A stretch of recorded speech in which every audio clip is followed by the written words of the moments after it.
सहायता से गड्ढा खोदा जा रहा है। रेस्क्यू ऑपरेशन में फाइलिंग मशीन के आने के बाद में गति आएगी। तो कोटपुतली में लगातार बच्ची को रेस्क्यू करने के लिए ऑपरेशन जारी है। दौसा के बाद कोटपुतली में दूसरा बड़ा हादसा, बोरवेल में बच्चे के गिरने का। फिलहाल जैसे जैसे समय बीतता जा रहा है, घर वालों की चिंताएं बढ़ती जा रही हैं।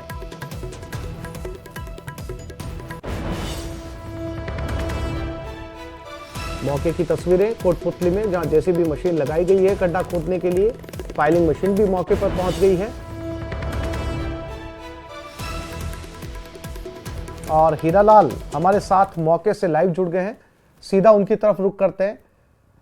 हीरालाल, समय अब धीरे धीरे बीतता जा रहा है, क्योंकि जो स्पीड कल बताई जा रही थी कि जल्दी बच्ची को जो है वो निकाल लिया जाएगा, लेकिन अब तक फाइलिंग मशीन इतनी देर से यहां पर पहुंची है।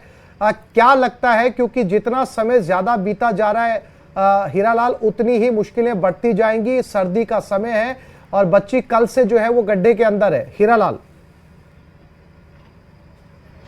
जी बिल्कुल, मैं बताना चाहूंगा कि जो पाइलिंग मशीन की बात चल रही थी, कल एसडीआरएफ के अधिकारियों ने स्थानीय प्रशासन को इस बारे में ऑप्शन दिया था, जो बी ऑप्शन का नाम देकर पाइलिंग मशीन मौके पर बुलाने की बात कही गई थी ताकि रेस्क्यू ऑपरेशन को गति मिल सके। लेकिन पाइलिंग मशीन के बारे में कल कोई चर्चा नहीं की गई, कोई विचार विमर्श नहीं किया गया। लेकिन आज जब उसकी आवश्यकता महसूस हुई तो प्रशासन ने पाइलिंग मशीन को यहां बुलाने का निर्णय लिया। इसके बाद हरियाणा के फरीदाबाद से पाइलिंग मशीन को बुलाया जा रहा है। कुछ देर में पाइलिंग मशीन यहां पहुंच जाएगी। बताया जा रहा है कि 2 किलोमीटर दूर पाइलिंग मशीन पहुंच चुकी है।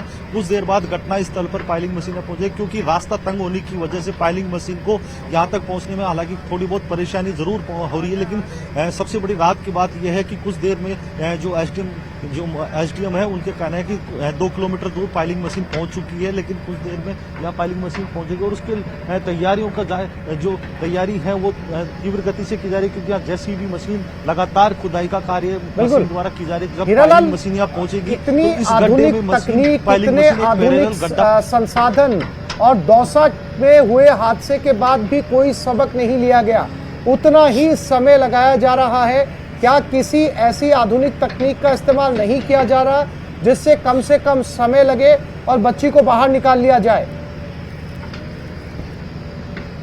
जी सबसे बड़ी बात यही है कि जब बोरवेल में जब बच्ची गिरी उसके बाद जो दौसा में भी घटना घटित हुई, तो कहीं ना कहीं इस दौसा की घटनाक्रम को देखते हुए वो घटना यहाँ भी याद आ रही है, क्योंकि जो समय वहां व्यतीत हुआ था, जो समय रेस्क्यू करने में लगा था, वही समय आज यहाँ देखने को मिल रहा है। 2 दिन हो गए, करीबन 30 घंटे से ज्यादा का समय बीत चुका है। रेस्क्यू ऑपरेशन लगातार जारी है, लेकिन जो रेस्क्यू ऑपरेशन एसडीआरएफ और एनडीआरएफ की टीम द्वारा किया जा रहा था वो कहीं ना कहीं देसी जुगाड़ लगाकर रेस्क्यू ऑपरेशन किया जा रहा था, जो उनकी ए ऑप्शन का नाम देकर वो लगातार 30 घंटे से ऑपरेशन कर, लेकिन वो ऑपरेशन फेल होता नजर आया। कहीं किसी भी तरीके से वो प्रभावी नजर नहीं आया। उसके बाद प्रशासन ने पाइलिंग मशीन को मौके पे बुलाने का जो निर्णय लिया, उसके बाद अब पाइलिंग मशीन मौके पे पहुंचने वाली है। आप देख सकते हैं हाइड्रा मशीन यहाँ मौके पे पहुंच चुकी है।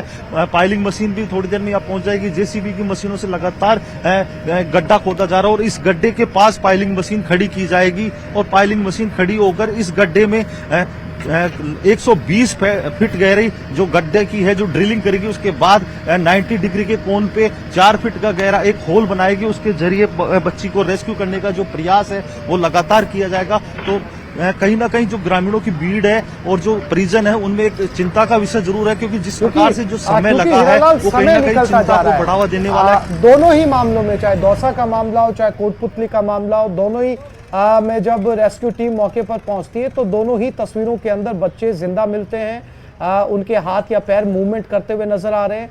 लेकिन चिंता की बात यह है हीरालाल कि दोनों ही तस्वीरें लाइव आने के बाद में जैसे जैसे समय बीतता जाता है फिर उसके बाद में शंकाएं बढ़ने लगती हैं, तमाम तरह की चिंताएं बढ़ने लगती हैं। ऐसे में ऐसी कई घटनाएं अब तक राजस्थान के अंदर इस तरह की सामने आ चुकी हैं जिससे कहा जा सकता है हीरालाल कोई बड़ा सबक नहीं लिया गया, कोई ऐसी तकनीक का इस्तेमाल नहीं किया जा रहा जिससे कुछ ही घंटों के अंदर बच्चे को जो है वो जिंदा वापस निकाला जा सके। जी बिल्कुल, देखिए एक कहावत है, आग लगे खोदे कुआं, जब आग लगती है तब कुआं खोदा जाता है। तो कहीं ना कहीं ये कहावत यहाँ भी चरितार्थ होती नजर आई, क्योंकि प्रदेश में जिस प्रकार से बोरवेल में बच्चों के गिरने की जो घटनाएं घटित हुई है, उसके बाद प्रशासन हादसों से कोई सबक नहीं लेता है। जब घटना घटित होती है उसके बाद प्रशासन चेतता है, कई प्रकार के जो मीटिंगें करते हैं, निर्देश जारी किए जाते हैं, आदेश जारी किए जाते हैं कि जो खेत मालिक हैं, जो खुले बोरवेल जहां स्थित है, उनके खिलाफ कानूनी कार्रवाई करने के जो कानून भी बनाया जाता है। लेकिन वो कहीं ना कहीं अधिकारियों की जो लापरवाही है, जो अनदेखी है, वो उन मासूम बच्चों पे भारी पड़ती नजर आ रही। मैं दिखाना चाहूंगा कि किस प्रकार से जो बोरवेल जो बच्ची गिरी थी, उस बोरवेल में लगातार रेस्क्यू ऑपरेशन उसमें किया जा रहा है। जो एसडीआरएफ की और एनडीआरएफ की टीम है, जो मौके पे लगातार देसी जुगाड़, जो उनका अम्ब्रेला जो ऑपरेशन दिया गया था, एल बैंड का जो रोड है, जो गड्ढे में डालकर बच्ची को रेस्क्यू करने का जो प्रयास किया था, वो लगातार अभी भी जारी है। और पाइलिंग मशीन कुछ देर में यहाँ पहुंच जाएगी। उसके बाद रेस्क्यू की जो कार्य है उसको गति मिलेगी। मेरे साथ एसडीएम मौजूद है, उनसे भी हम जानना चाहेंगे कितनी देर में जो पाइलिंग मशीन है वो मौके पे पहुंचेगी। पाइलिंग मशीन अभी अपनी जो लोकेशन है उससे 2 से 3 किलोमीटर दूर स्थित है। अपना सरून थाना है, वहाँ पे अभी मौके पे स्थित है।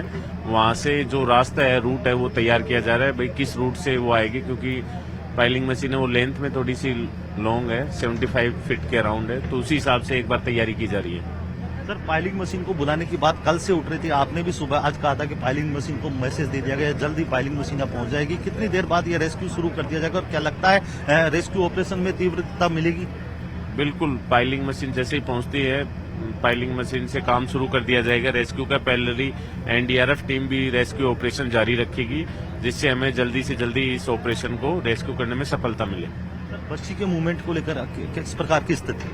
अभी फिलहाल ऐसे कोई विजुअल्स हमें दिखे नहीं है मॉनिटर में, जिससे कि कोई मूवमेंट हो बच्ची का। 30 घंटे से ज्यादा का समय बीत चुका है, क्योंकि दौसा की जो घटना घटी थी तो उसमें भी इसी प्रकार की कुछ कमोबेश स्थिति थी। तो यहाँ जो स्थिति बन रही है वो किस प्रकार देखते हैं आप? नहीं, बिल्कुल 30 घंटे से ज्यादा हो गए, लेकिन अपन वेरी फर्स्ट आवर से ही इसमें रेस्क्यू ऑपरेशन में अपनी जो लोकल प्रशासन है, एसडीआरएफ है, एनडीआरएफ है, लगातार इसको रेस्क्यू करने के लिए तत्पर है और कंटिन्यू इसमें कर भी रही है। तो होप सो इसमें पॉजिटिव रिजल्ट हमें जल्द देखने को मिले। जी बिल्कुल, ये एसडीएम थे जिनका कहना है कि पाइलिंग मशीन कुछ देर में यहाँ पहुंच जाएगी और पॉजिटिव जो रेस्पॉन्स है, जो पॉजिटिव उम्मीद है, वो कहीं ना कहीं अभी भी बरकरार है। क्योंकि लेकिन सबसे बड़ा सवाल ये है कि जिस प्रकार से समय इस पूरे रेस्क्यू ऑपरेशन में लग रहा है, क्योंकि दौसा में हीरालाल, ये बहुत चिंता की बात है। जैसा कि आपने एसडीएम से सवाल किया, एसडीएम ने कहा कि कैमरे से बच्ची के विजुअल्स नहीं मिल रहे, यानी मूवमेंट के विजुअल्स नहीं मिल रहे। जो पहले दिन तस्वीर मिली थी, जो हमने अपने दर्शकों को दिखाई थी, बच्ची का सिर हिल रहा था, हाथ भी हिल रहे थे। और अब एसडीएम का खुद का कैमरे पर यह स्वीकार करना कि अब अंदर गए हुए कैमरे के अंदर बच्ची का मूवमेंट नजर नहीं आ रहा, बच्ची हिलती हुई नजर नहीं आ रही, ये अपने आप में चिंता का विषय है। और जितना ज्यादा समय हीरालाल जो है बीतता जा रहा है, उतनी ही शंकाएं बढ़ती जा रही हैं। ऐसे में काम में स्पीड और बढ़ाने की जरूरत है। जिस पाइलिंग मशीन को लेकर कल बात की गई थी, वो पाइलिंग मशीन अब तक नहीं पहुंची है, और अब अगर पहुंची भी है तो मौके से अभी भी उसकी जो दूरी है वो 2 से 3 किलोमीटर है। जी बिल्कुल, जिस पाइलिंग मशीन की जो कल चर्चा हुई थी, कल जो निर्णय नहीं ले पाया था प्रशासन, आज उस पर निर्णय लिया और पाइलिंग मशीन को यहाँ बुलाने का उसने निर्णय लिया। उसके बाद आदेश जारी किए गए और पाइलिंग मशीन फरीदाबाद से अब बुलाई भी गई। लेकिन सबसे बड़ा सवाल यह है कि पाइलिंग मशीन अब कुछ देर में यहाँ पहुंच जाएगी, लेकिन उसके बाद जो दूर से जो पाइप है वो पहुंचने में कितना समय लगता है। सबसे बड़ी बात तो यह है कि जब पाइप यहाँ पहुंचेंगे उसको भी काफी लंबा समय यहाँ पहुंचने में लगेगा, क्योंकि पाइलिंग मशीन तो 2 से 3 किलोमीटर की दूरी पर बताई जा रही है। तो संभावना है कि आधा घंटे, करीबन 1 घंटा लास्ट यहाँ पहुंच जाएगी। लेकिन उसके बाद जब वो पाइप यहाँ पहुंचेंगे, उसके बाद पाइलिंग मशीन से रेस्क्यू ऑपरेशन। हीरालाल, नजर बनाए रखिएगा, समय